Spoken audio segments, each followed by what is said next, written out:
What to teach in a first kids yoga class. Even after 20 years of teaching, sometimes I get nervous before a first kids yoga class, but there are things I know I can do to make it better.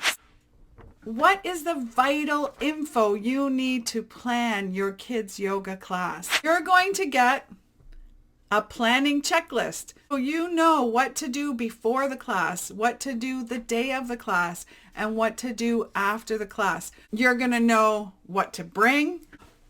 What does she have in her bag? I've got my yoga cards. I've got my stuffy. You will know what to bring.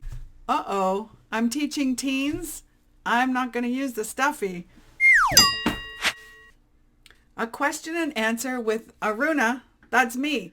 Why would you want to learn from me? Well, I've been teaching kids yoga since 1998. I've taught in every environment. I've been a lead trainer, registered yoga school at Young Yoga Masters. I've heard every question and we've figured it out. I'm pretty sure that I can mentor you through this process so that you feel confident. Finish off by talking about favorite activities for a first class. You will hear what other people's first class favorites are, and I will tell you my top 3 first class favorites as well.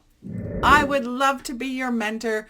I would love to see you get out there and teach, save you worry, save you a sleepless night before your class, save you making mistakes. You can spread the tools of yoga to children and youth wherever you are. Sign up for the class if you want to be part of it. We're going to have some fun. You will feel more confident to teach a first class